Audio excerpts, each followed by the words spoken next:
Get to sit next to you. I'm doing good. Good times here. Say good morning, everybody. Good morning. It's exciting to be here at the Palm Beach Gardens City Hall. What a beautiful facility, and we want to thank them for hosting this event. We're going to get started. I'm going to call on State Senator Tina Polsky, Vice Chair, for a prayer.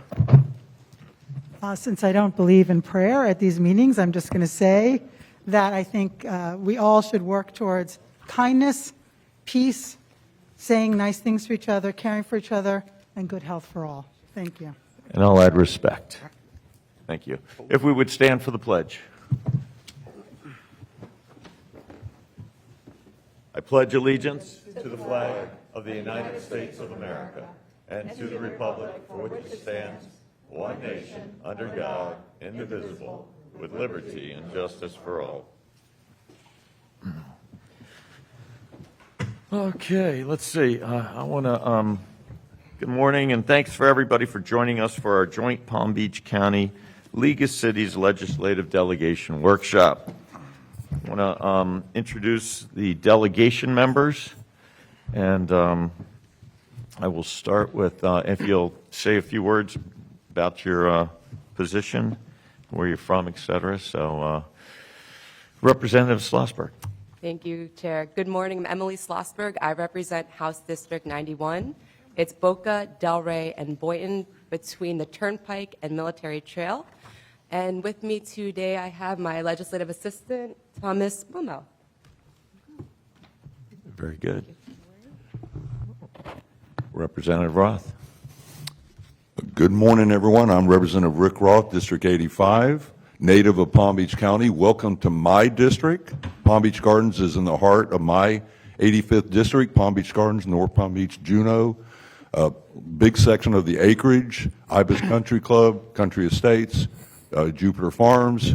I think maybe the biggest district, house district in Palm Beach County. Welcome to one of the most beautiful places to live, Northern Palm Beach County. Thank you. I do have my aide, John Carter, if you'll stand up and wave. John Carter's my, what's the new title, John? District aide? Thank you. It's not district secretary anymore, it's district aide. Thank you, sir. Senator Berman, you are recognized. Thank you, Mr. Chair. And my name is Lori Berman. I represent Senate District 31. It is the heart of Palm Beach County. It goes from Delray to Lake Worth, basically from the ocean to the Turnpike. And I am here today with my district, my legislative aides, Daniel De La Grange and Abby Ross. And good morning to everybody. Happy to be here today. Thank you, Senator. Senator Polsky. Thank you, Chair. Good morning. I'm Senator Polsky from District 29, which is southern Palm Beach County, western Palm Beach County, and parts of northwest Broward. My aides, I think, are arriving for the next section, so we will see them then. Thank you. And Senator Bobby Powell. Thank you, Mr. Chair. I am State Senator Bobby Powell, Jr., representing Senate District 30 in Palm Beach County.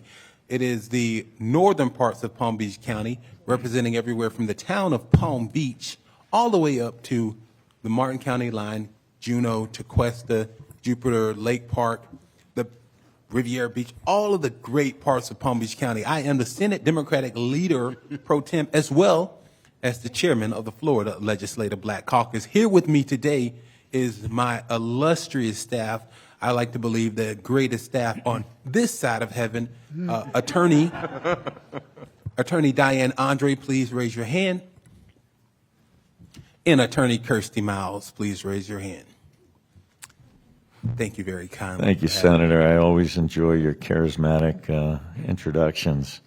I'm State Rep Mike Caruso, Chair of the delegation, and my district, District 89, it runs from Boca Raton, includes all of incorporated Boca Raton, runs up along the intercoastal and the ocean all the way to Singer Island. So it's about 37 miles long, and I'm proud to represent the most prettiest part of Palm Beach County, and which I find to be an enjoyable place to live. So I see Representative Wilhite just walked in. So, Representative Wilhite, you're recognized. Introduce yourself. Thank you, Mr. Chairman. Thank you for the opportunity to be here. Appreciate the opportunity to sit down with so many of our elected leaders and talk about things that are important to Palm Beach County. My staff, Tom Vallio and Melissa Santoro here. We don't need to talk about prettiest area in the county. I have the best area in the county. And as Senator Powell and I will disagree, I have the best staff in the delegation. So I look forward to a very good conversation and dialogue today, and hopefully a very beneficial legislative session this year. Thank you, Mr. Chairman. Thank you, Representative. Sounds like we are all very proud of who we represent and where we live. Today we want to welcome President Kim Glass Castro, second term, and also Vice Mayor of Lake Park and President of the League of Cities, and also want to recognize Richard Radcliffe, Executive Director of Palm Beach League of Cities. And I ask the President, Vice Mayor, for welcoming comments and introduce members of the board, League of Cities. Thank you, Mr. Chair. Thank you all for coming today. I know it's a busy time. You've been called up to Tallahassee next week between all your committee meetings anyway, so we appreciate you taking time to meet with us today. We've already been busy on the league side of things. Our Legislative Policy Committee has come up with our priorities for the session. We're hoping it's a quiet session, that you'll be distracted with other things, but we are prepared for issues that may come up. And you know that our typical song that we're looking out for anything that preempts municipal authority. But we're also looking forward to working with you all. I think we have the best delegation. All of you are very approachable. You listen to our concerns, and we really appreciate you guys. I mean, you guys are the best. So you had introduced Richard, who's our executive director, but I also have our other executive committee members and some volunteers for today. Lawrence, would you like to introduce yourself? Good morning. I'm Lawrence Gordon, First Vice President of the Palm Beach County League of Cities. I'm also Vice Mayor in the town of Haverhill in my 6th term, and I currently serve as President of the Palm Beach County Caucus of Black Elected Officials, and I appreciate everybody being here today. Good morning, Alon Coffer, and I'm currently serving as the 2nd Vice President for the Palm Beach County League of Cities. I've had the honor of representing the residents of the town of Jupiter for 9 years, and I really want to thank all of you for taking the time. As our President said, we know you have busy schedules and look forward to a great conversation today. Good morning. My name is Jeff Amara, and I'm a councilman from the village of Royal Palm Beach. I've been doing this for about 10 years, and I've also the immediate past president for a 2nd term as well for the Palm Beach County League of Cities, and I'm delighted to be here this morning, and thank you very much for taking the time to meet with us. Good morning, Leandre Campbell, City Manager for the City of South Bay, but also Secretary Treasurer for the Palm Beach County League of Cities. Well, since we're talking about tenure, I think I'm one of the longest serving city managers in the City of South Bay, now going on 8 years. So, and serving, yeah, I know, right? So I'm excited to be here as well. Thank you. Good morning.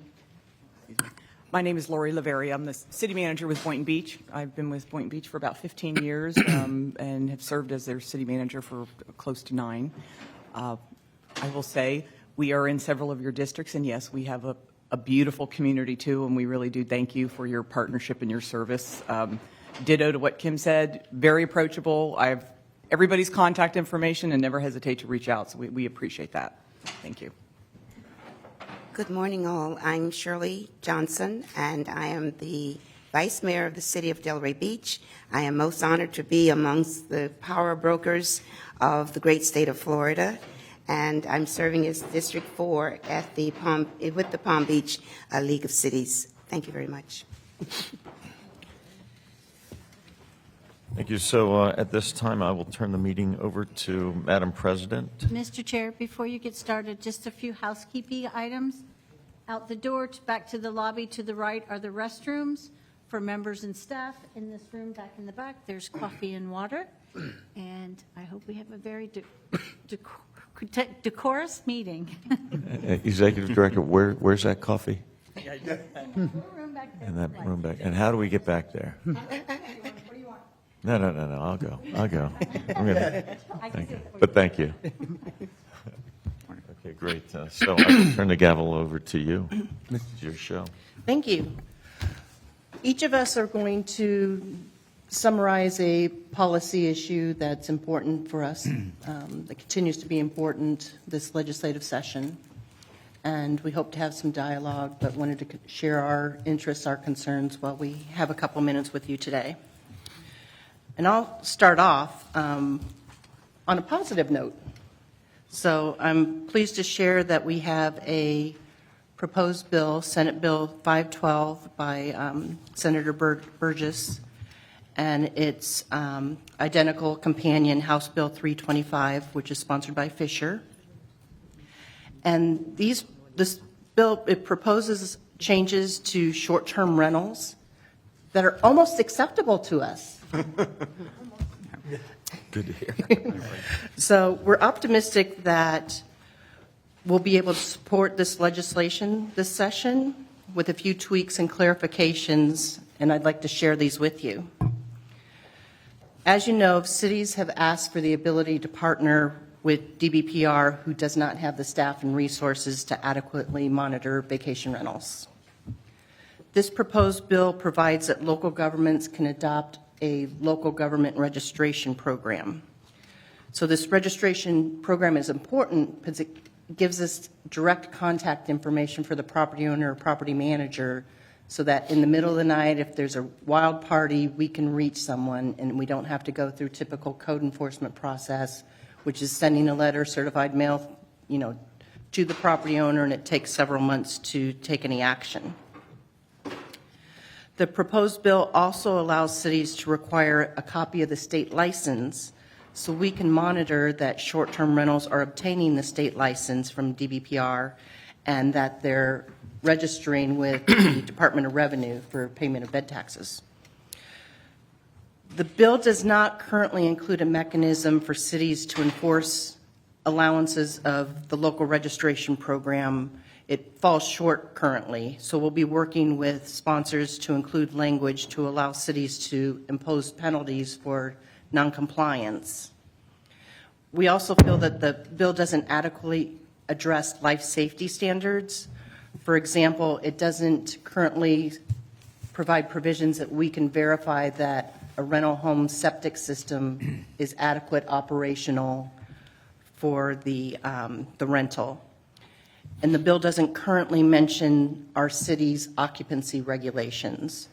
So the league will be requesting that the advertising platform, whether it's DBP or Airbnb or vacation rental by owner, that the platform be required to include the occupancy limit for each listing.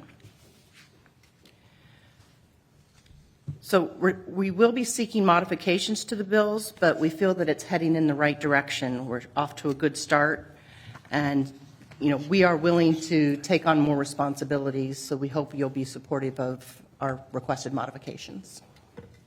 Thank you. Anything else to share with us today? I think that's the purpose that we're on this. Now we're going to go to questions on SB 512 then, and this issue. Representative Roth, you're recognized. Yes, good morning, and thank you for that summary of the bill. I have not read the bill.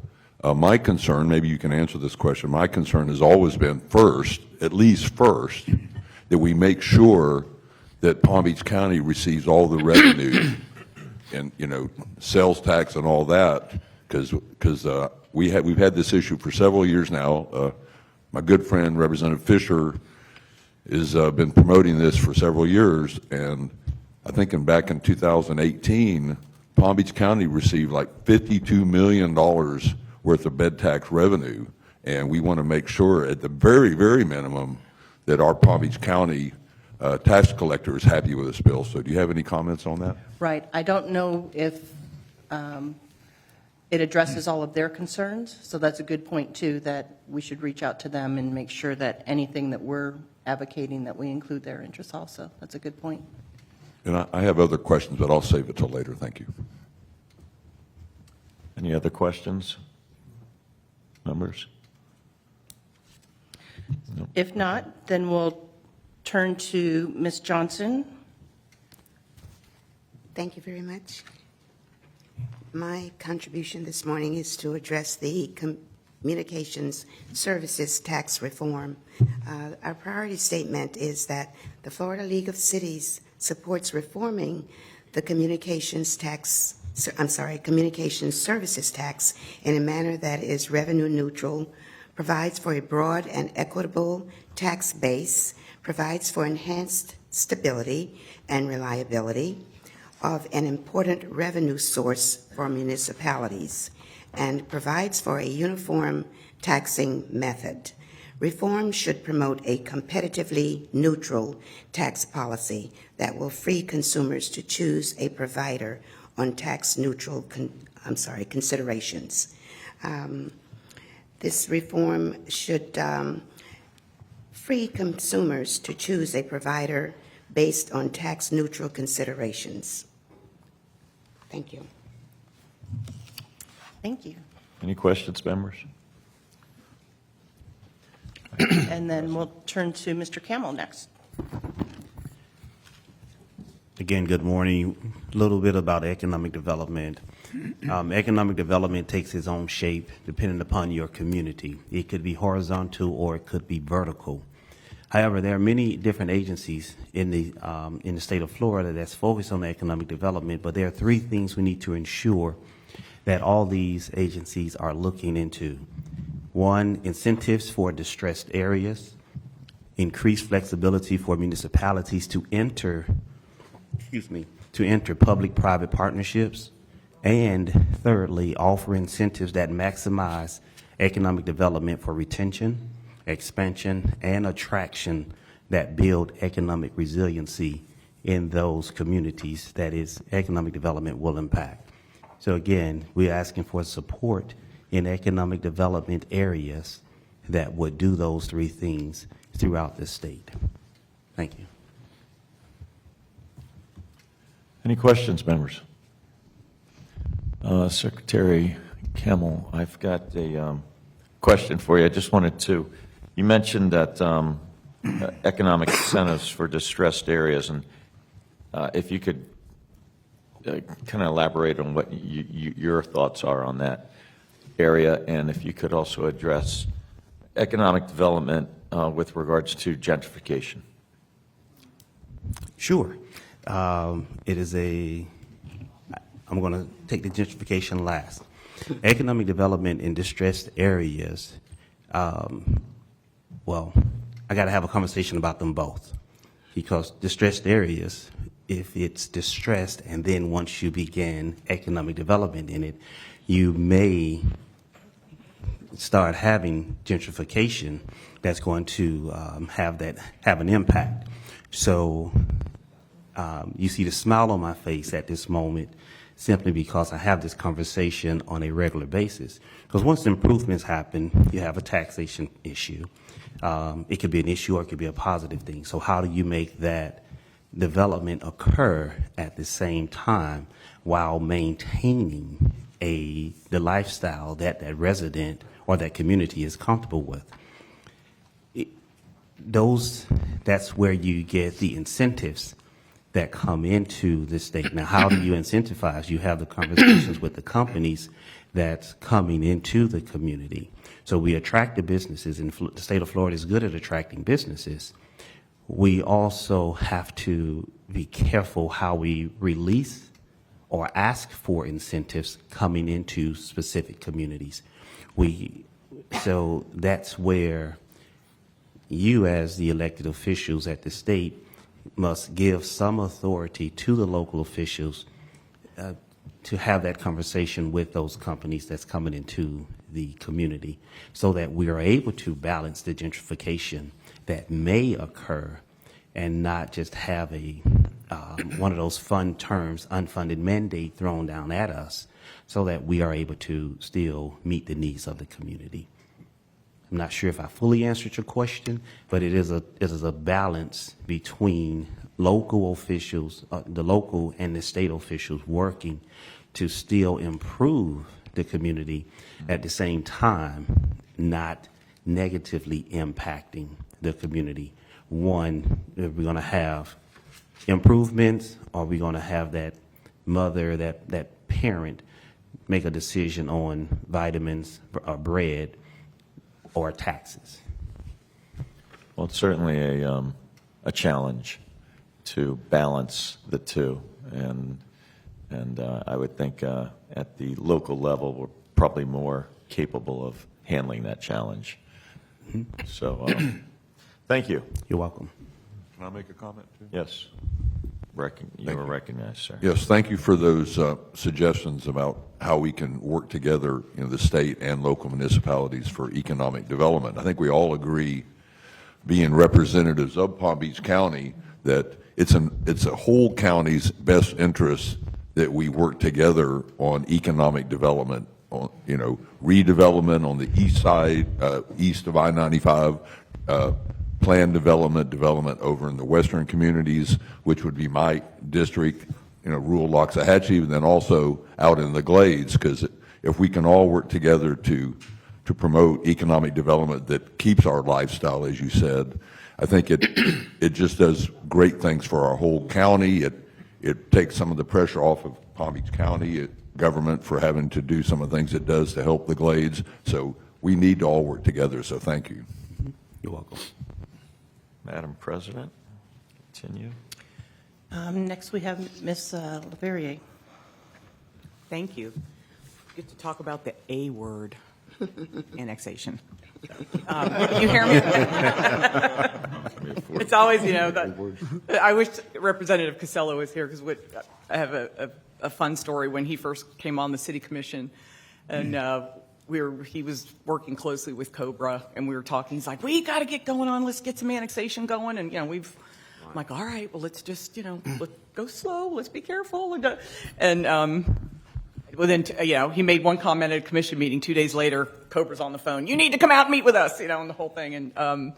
And we need to move carefully with it and thoughtfully with it. And what I think we would love to see is maybe some assistance in redefining some of the definitions in the annexation law and looking at definitions of enclaves.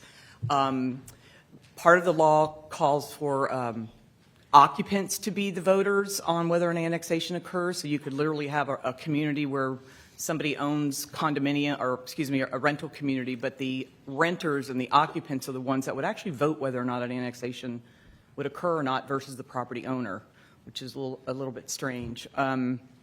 I became aware of through some research that people that utilize a P.O. box as their address, their main address, literally if you were looking at trying to annex a post office property into your community, that those post office box owners are the ones that are voting on whether that post office property gets annexed. So those kind of strange things. But we obviously want to support any legislation that just facilitates cities being able to incorporate, or annex some unincorporated territories. I think back in 2017, a bill was moved forward. It subsequently, it did not pass. But maybe to have the opportunity to sit down and chat with you on even some definitions and clearing up some of the language, I think would be a huge help. Obviously, we can do involuntary, voluntary. We have the ISBA, our interlocal service boundary agreement method to work with the county, and we actually in Boynton are in the middle of a couple. But yeah, I think it's just maybe clearing up some ambiguities and some of the definitions. I think would be a huge help for us. Senator Berman, question. Thank you, Mr. Chair. So has there been discussion among the League of Cities about bringing forth such a bill? Because I think it's a great idea. I know I'm working with Lake Clark Shores, and what we end up having to do is all these local bills. Right. And that's crazy. That's not an efficient way for doing it. So is the League of Cities considering, asking for legislation on that as a statewide issue?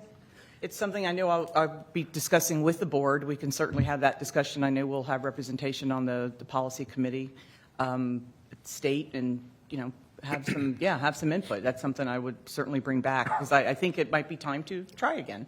Yeah. Thank you. Representative Wilhite.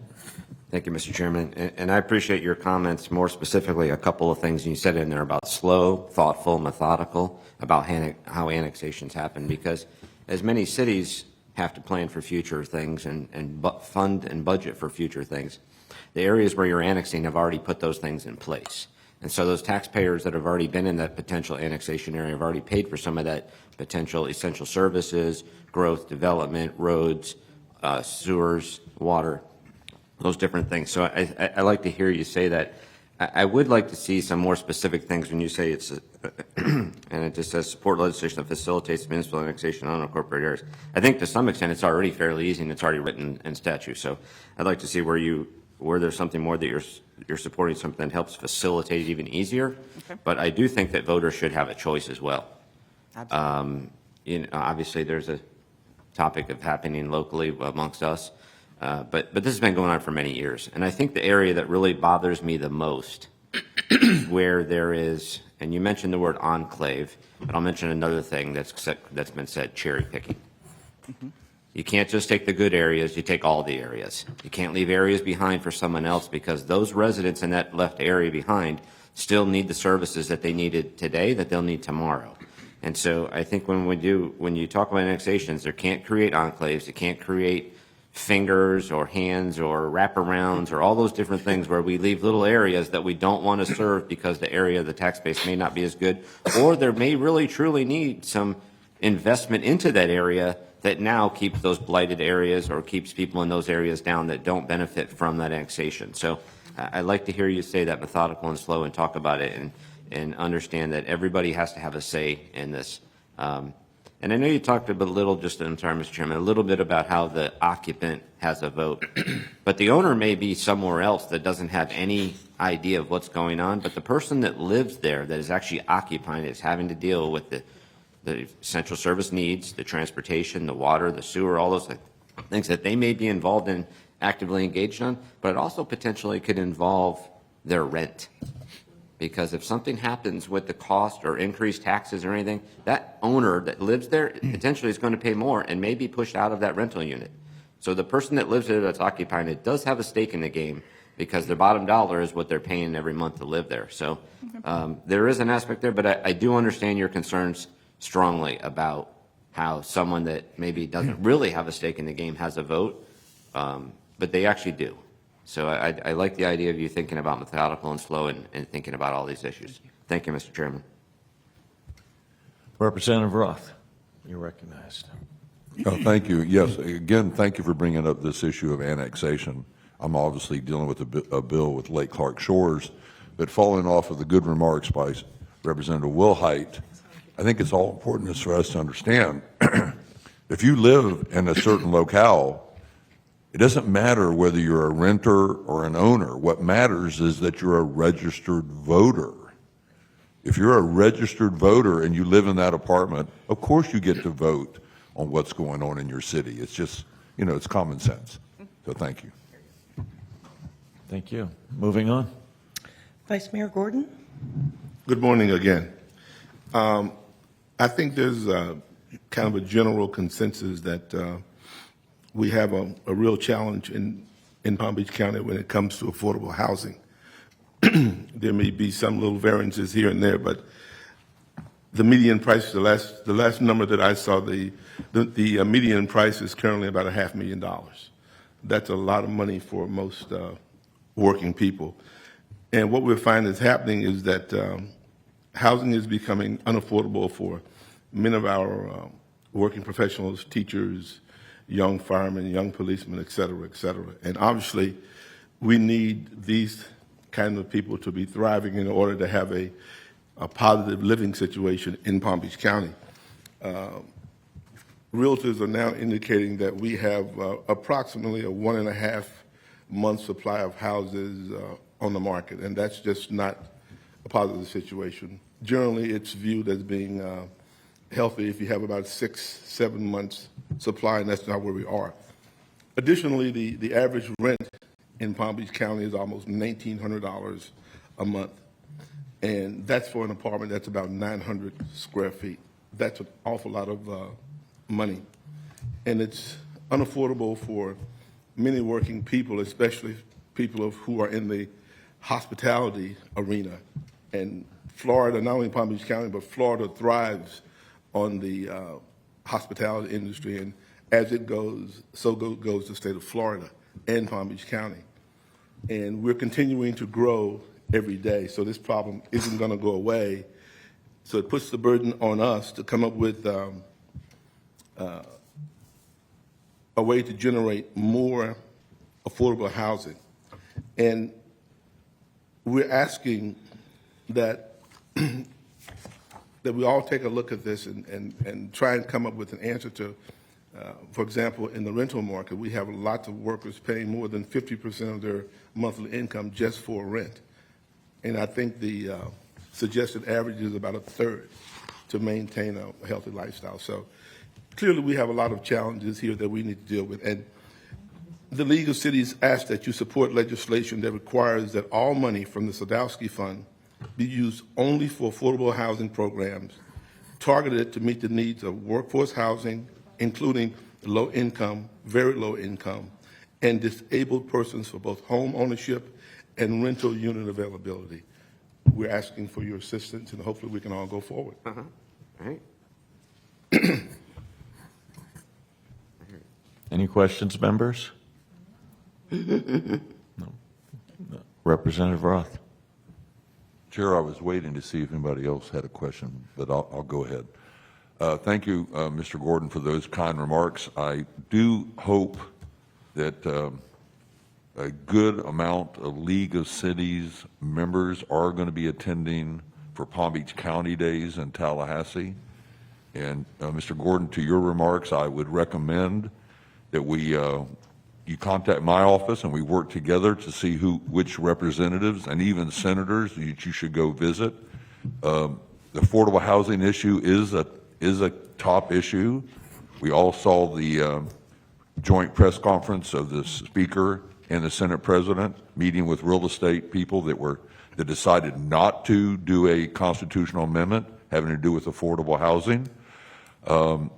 I think to be a little more specific, I think you should be talking to appropriations chairs, and I can help you with other people, but it's a money issue, and we need to make it clear, even though we're happy or should be happy that we're now getting, instead of $140 or $160 million a year, we're getting now, this last year, $210 million, and that number is going to go up as housing prices go up, as more people move to Florida, so we are going to get more than $10 million a year, and we know that with certainty, but we still need some additional funding in the budget for affordable housing because we're way behind.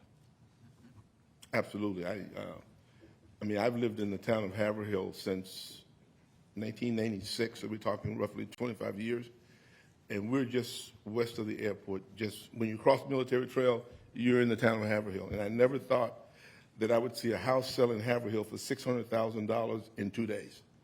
It is absolutely insane. So these are some issues that we have to address. Senator Powell. Thank you, Mr. Chair. And I echoed some of those sentiments of Commissioner Gordon and Representative Roth. I just want to make sure we put on the record that the idea of the Affordable Housing Trust Fund is that those funds should be specifically set aside for affordable housing. I'm not terribly excited or extremely happy that we have split the pot into 3 different pockets, and now over $200 million because of the money that went into the budget last year went directly for affordable housing when it should have been closer to $400 million. But we, as the state of Florida, all over the state, there's an affordable housing issue. Here in Palm Beach County, Broward, Dade, more specifically, and even moving into Martin County and Port St. Lucie is becoming even more and more expensive because we're seeing, as everybody lives mostly east, and we're dealing with some of the issues that the Sadowski has been split from, maybe some of the resiliency issues. However, that is costing everybody. Here in Palm Beach County, when you've gotten, I've watched some of the commission meetings, council meetings for local electeds as well. When developers come in to build a affordable complex at whether it be, some units for 30, 50, and 80% of the area median income, we have to make sure that we're accommodating those individuals because I've seen where people will come into meetings and say things like, we don't want those people living here. We did not move here. And a lot of times it's people from outside who moved into a community to say, we don't want them living here. And you don't know who these people are. And the fact of the matter is, we talk about police, firefighters, our teachers, maybe some bus drivers, but everyday working class people as well. We have people who work at retail outlets. They need to be able to live places. There shouldn't be a reason that a single parent is not able to live without having to live with, a single parent now has to live with his or her parents in order to afford a place to stay. Most of our kids who are going to college and coming back home are doing that because they can't afford an apartment. But we, in Palm Beach County, our staffs, ourselves, if we were just legislators, we act like we're worried about everybody's welfare, but what we get paid, we should be on welfare. That's it. Thank you, Senator. I think we can all agree it's a funding issue and a serious problem that we need to continue to fight for. So thank you for bringing that to the floor, Vice President Gordon. Chair, can I make one more quick comment? We got a big. It's very short. Really. Okay, sir. I just thank the senator for his comments, and please remind everybody, I think this is a moment in time, and we need to also talk about workforce housing when you come to Tallahassee, workforce housing, affordable housing. But I think we're at a moment of time because we've shifted in the legislature how we're dealing with Sadowski. We have shifted, whether you like it or not, it has been a shift, but we have an opportunity to improve on that shift to make sure that more of the money goes to Sadowski. And this is a bipartisan issue, and I would argue that it's the most important issue in Palm Beach County. So let's work together. We have an opportunity. Thank you. Thank you. Back to you, Madam President. Next, we have Councilman Hamera. Good morning again, and thank you for the opportunity to present the Palm Beach County League of Cities priority of transportation. And I think we all know that transportation has a huge impact on everything from quality of life to the economy and to the environment. As you may know, Florida ranks third in the nation for having the most registered electric vehicles.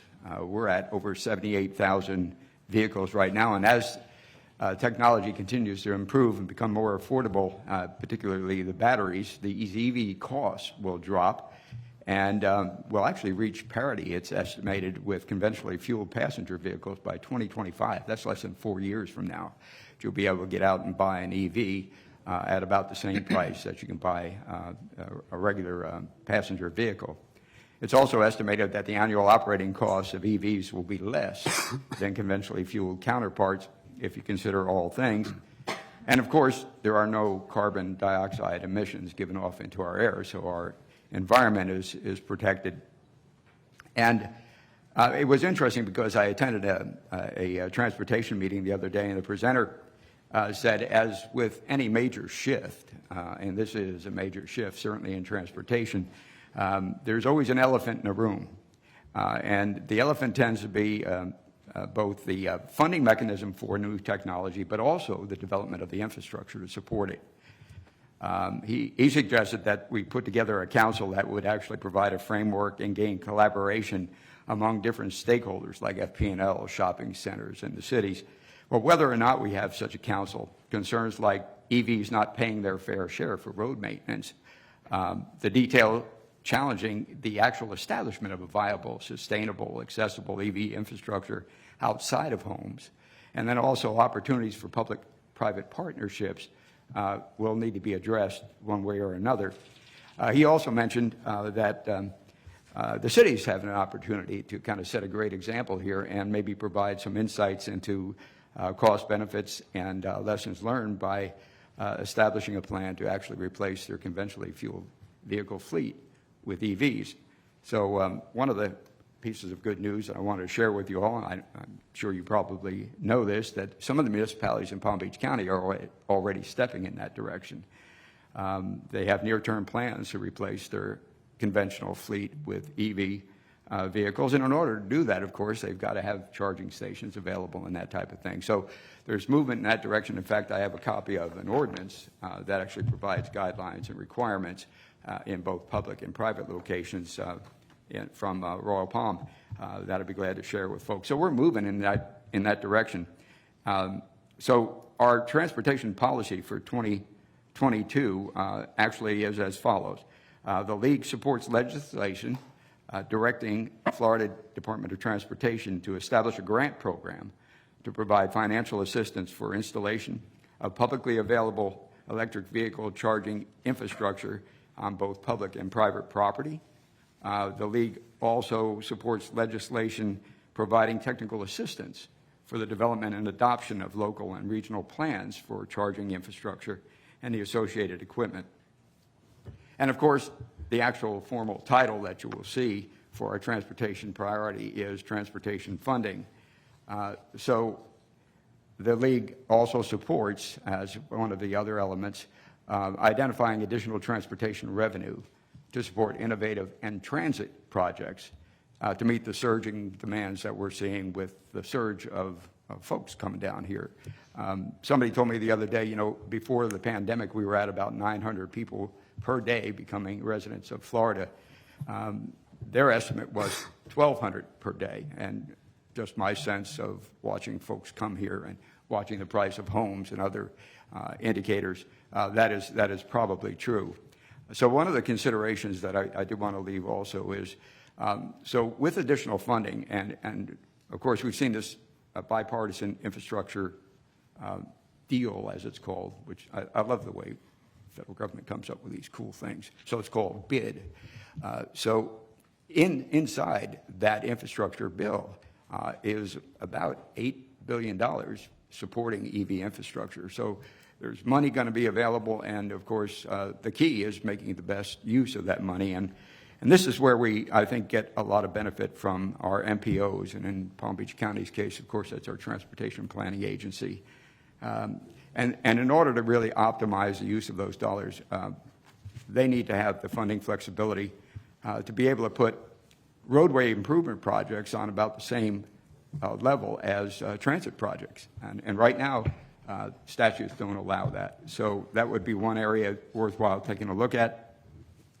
And of course, if we're going to really benefit from these technology and innovative solutions, we really do need to have the big picture. And organizations like our MPOs, TPA in particular, for us, provide that big picture.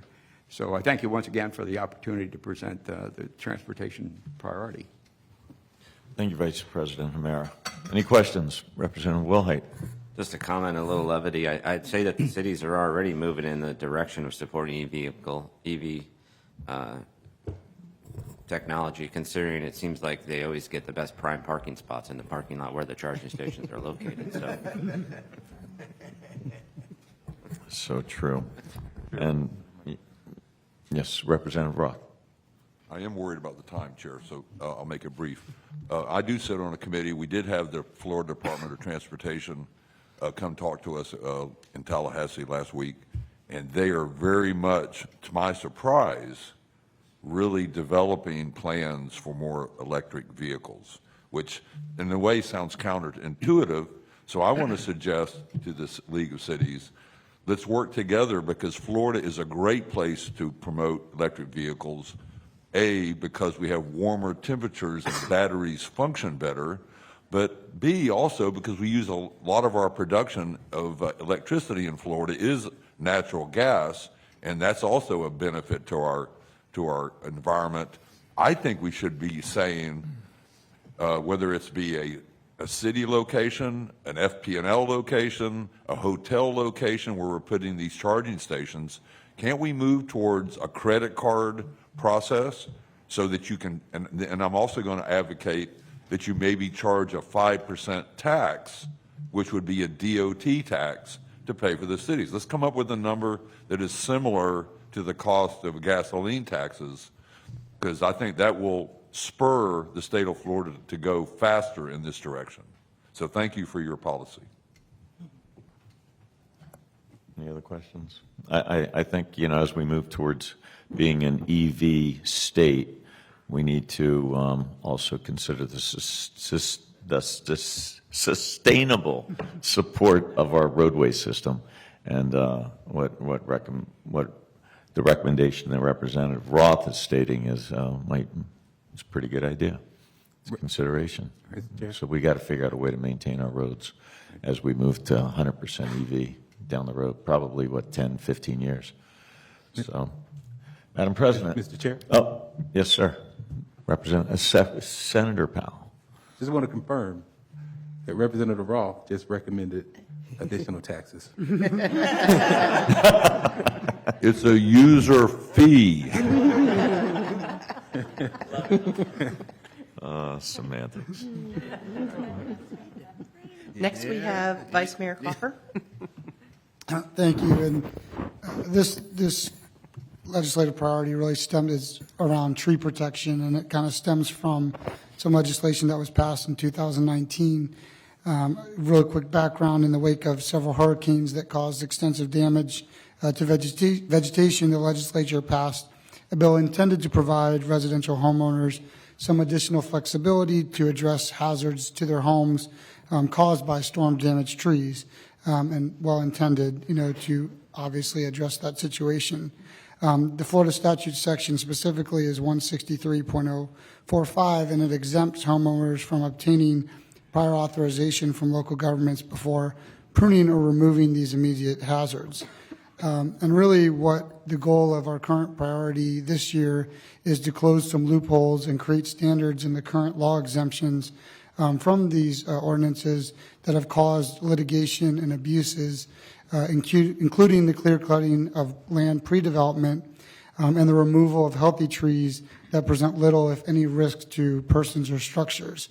And so the specific goal of the current legislation for this upcoming session is to amend the existing statute to apply only to developed single-family residential properties and to identify industry-appropriate standards for assessing tree risks and also identify specifically the necessary documentation for prior to removal.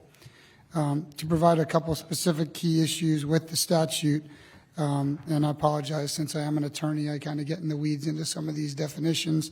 But the term danger within the statute is a term that's not commonly used or understood by industry professionals, so that can lead to wide variation of what trees can be removed. Additionally, residential property within the statute is vague and not precisely defined, and some can claim that the term applies to vacant or undeveloped land that is zoned for residential use, as well as even commercial property in some contexts. And finally, the term documentation in the statute is vague and does not even clearly require a physical inspection of the tree or the property by the professional that's reviewing the site, which would be in accordance with professionally recognized standards. So really, in summary, the goal of this priority is to hopefully correct, make a few adjustments to an existing statute based on what we're perceiving in real-life situations. And we hope that we can work with the legislature to look at that more closely and hopefully close some of those loopholes. Questions, members? Thank you. And thank you for the presentation. I wanted to take a second to share a bit about another bill that's being proposed. It's Senate Bill 280, House Bill 403 pertaining to local ordinances. And while we don't care for this bill, we see that this is a priority for leadership and that it's moving. So our strategy is going to be more to see how we can modify it to make it more acceptable. So this bill requires that any ordinance, before it's adopted by a city, that it have a full business impact analysis. Which is a good idea. We believe in, that it makes sense to get input from our businesses to make sure that any of our actions don't impact our businesses. But the proposed legislation outlines what the analysis is to contain. And for a small city like Lake Park, we don't have the staff resources, the capability to do this kind of analysis. We think it's going to be a burden on the cities to try to go that far. If it's an analysis similar to what legislative staff prepares for bills, that's perfectly fine. We just think the proposed legislation goes too far. So league staff will be working with the sponsors to try to tweak that a bit and try to narrow it down also to only ordinances that impact the business community. We do a lot of actions that are by ordinance that have really no effect on the businesses. So to try to narrow the focus to regulatory ordinances. So this is something we're following closely, and we'll be working with the sponsors to try to modify to make it acceptable. But we do see that it is moving, and so we're trying to be positive to make it better, more acceptable to us, rather than try to object to it. Any questions for the president? Yes, Representative Roth. Yes, Chair, can you give me the House bill sponsor on that? Who that is? If you don't, that's It was okay, I can HB get it 403. Huh?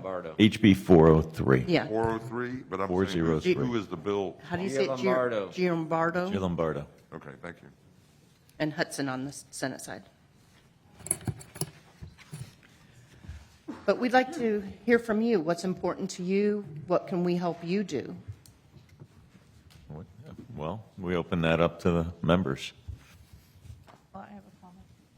Senator Berman. Thank you, Mr. Chair. And I just more have a closing comment that I wanted to make. I'm really excited about the infrastructure bill that just passed. And I know Councilmember Hamara talked about it a little bit in connection with transportation. But I think it's going to be transformational in a lot of ways. There's going to be a lot of money, and we're going to be able to help cities and counties with that money. So I think, a lot of the things that we talked about today, economic development, transportation, all those need to be put into that bill. And I did want to talk about renewable energy a little bit. I do feel like we need to continue to work on that. And, obviously that's also part of the bill, the infrastructure bill. I'm an early adopter, a very early adopter of EVs. And last year we had a bill by Senator Brandis, which talked about one way he wanted for the EVs to have to get more help out with roads and bridges. So there's a lot of discussion that has to take place in that arena about what we're going to do, about how we're going to do the EV charging stations and what the infrastructure and how we're going to make sure that we continue to maintain our roads, even though we're not going to have the same gas taxes that we've had in the past. So I'm excited to work with all of you on these issues, and I really think that the money from the infrastructure bill could be transformational for all of us. Thank you. Members, any other questions or comments? I have one, I'm just waiting for. No, Representative Roth, you're welcome to jump right in. I do have two issues, and I will elaborate a little bit further on affordable housing. I think it's really important to understand, again, that there is a shift occurring on how we're going to deal with Sadowski, and I think it's not set in concrete yet. You could argue that it is, but I don't think it is. I think there's still opportunities when you come to Tallahassee to explain to people something similar to this.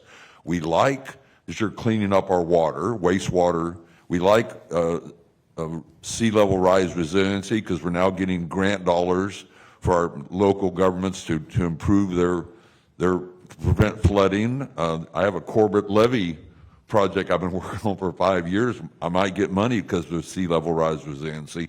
So we like the fact that there is going to be more money available to us as localities, as municipalities and counties, but we feel like, for example, that affordable housing is way behind the curve, and therefore we need to have more appropriations in the budget to help us start catching up And we can even talk about changing the percentages, because I think sea level rise resiliency is more of a good plan for the future than it is an immediate emergency.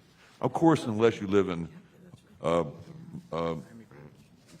Miami Beach or Tampa or Flagler Drive, which I did do a local appropriation for the city on tidal valves, but it's a new emerging issue, so let's continue to push the concept. The other one, with having whatever, Jeff mentioned, City Councilman Hamera mentioned, how many people are moving to Florida. Is it 900 a day? Is it 1,200 a month? Is it 1,200? Whatever. The point is, I guess a day. The point is that another big priority of the legislature is wildlife corridors and setting aside lands.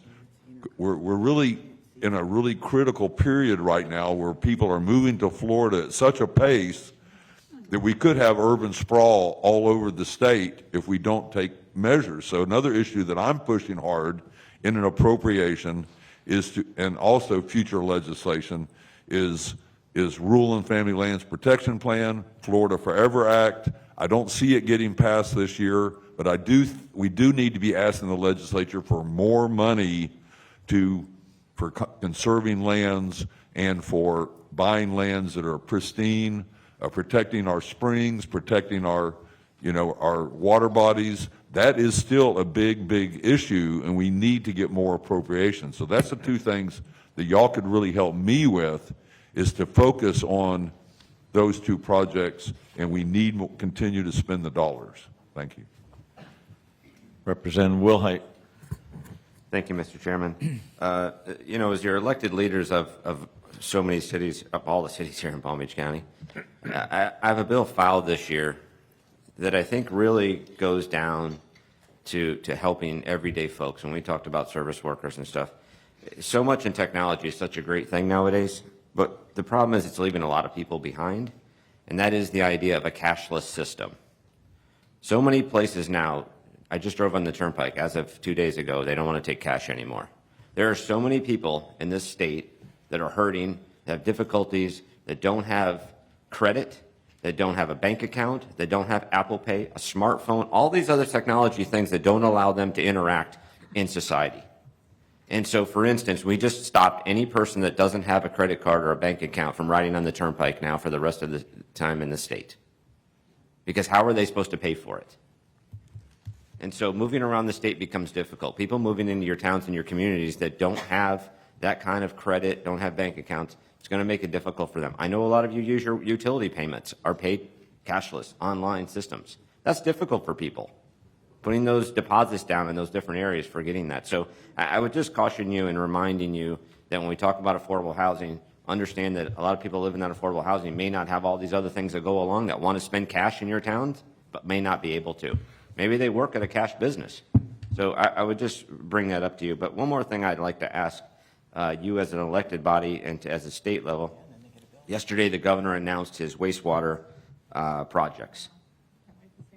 Not one project in Dade, Broward, or Palm Beach County got funded yesterday. I wonder why. I'd really like to know why. I'd like to know if you submitted applications for projects and didn't get funding. But what's even more concerning is out of the 16 counties that South Florida Water Management touches, 50% of them didn't get one either. I don't understand that. I mean, if we talk about the water needs in South Florida, septic to sewer in South Florida, all these different things, why did a third of the populated area of the state of Florida get zero projects, zero funding? So I would just ask you from the lead to come back maybe potentially with an answer to us, and if you've done a statewide analysis of it, or if you could, to know why that happened and why this area of the state didn't get its fair shake. As we always sit here and say, we send all this money to Tallahassee, why doesn't it come back? What fiscal incentive do we have to benefiting our communities right here if we can't get help back?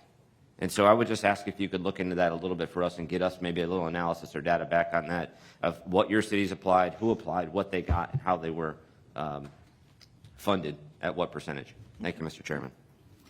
Thank you, Representative. Any other comments, questions? Well, I just wanted to thank President Glass-Castro and the members of Palm Beach County League of Cities for their priorities and issues that you've presented today.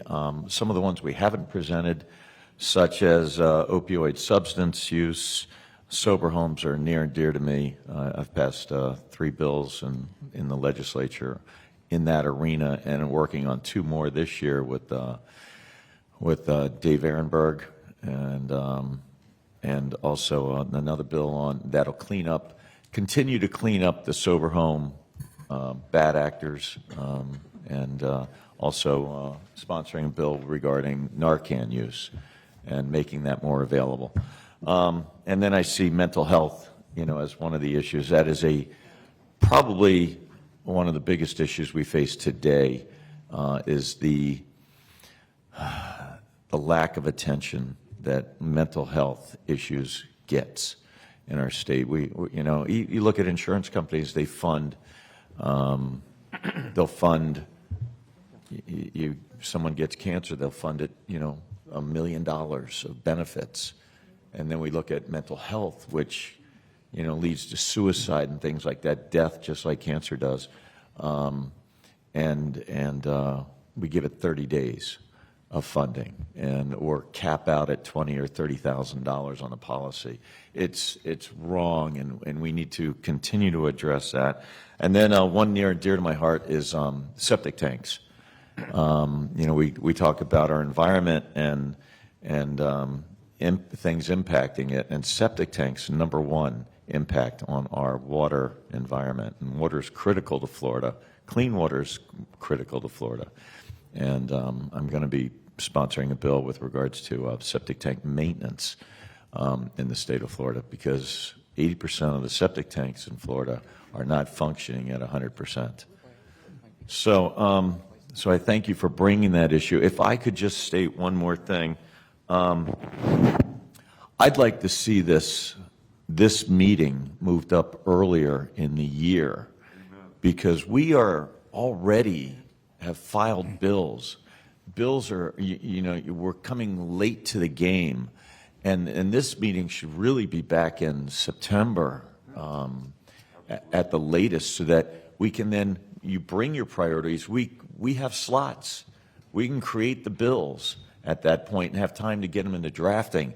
When we meet here in November, we're way too late in the game, so we need to be, instead of reactive, which is what we're doing today, we need to be proactive. So I'd like to see in the future that this meeting be moved back to September and get this information to us in advance of our legislative duties.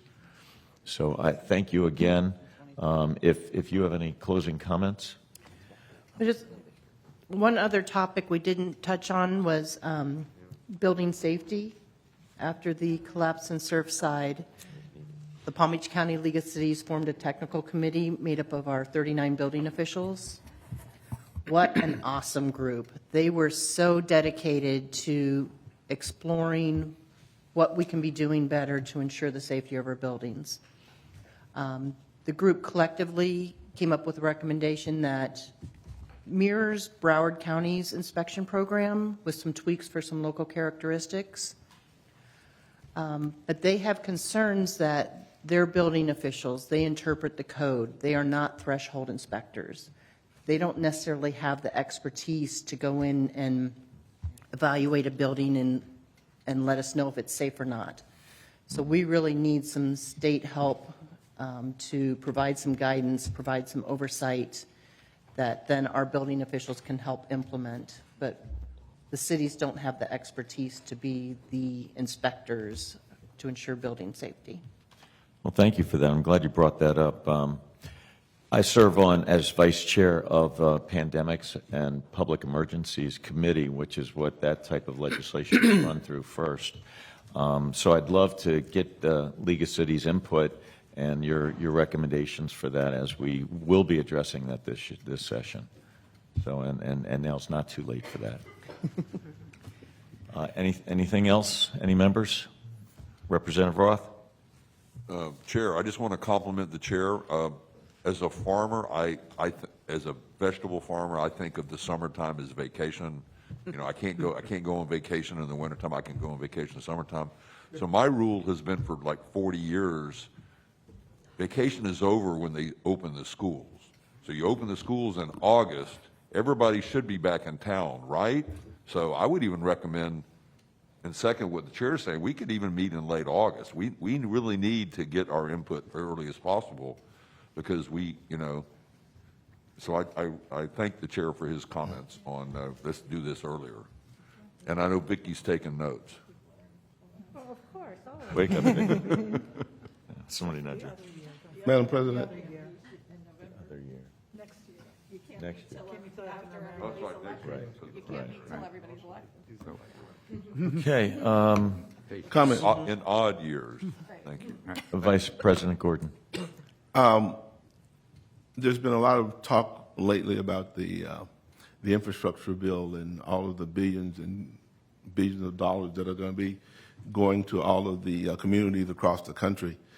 And the only thing I would like to add is that I think that's a good thing because we have some dire infrastructure needs, but I think we need to be very vigilant to make sure that when all of this money starts flowing down, that some of these contracts go to companies owned by people of color and women, and that we don't lose sight of that. So just, if you all would keep that in the back of your mind, that would be a great thing. Thank you. Thank you. Okay. If there's nothing further to come before the delegation, Representative Roth moves we adjourn. Representative Crusoe, Richard had a comment.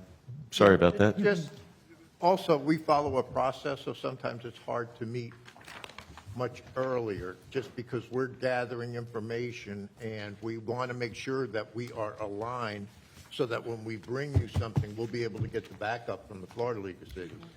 Part of what we do is work, as you know, work together to bring these things forward, so we will do our best, but we are sometimes time restricted as to how early we can actually do this. I understand that. Never too early. I'm sorry, Reverend. I say it's never too early. The day after session, we start working on the next one. Yeah, I agree. I think we do need to move this up, and I understand your comments, but you can always come back and tweak it and have meet in front of we can have you're welcome in front of the commission, the delegation at any time. Okay, thank you, everybody.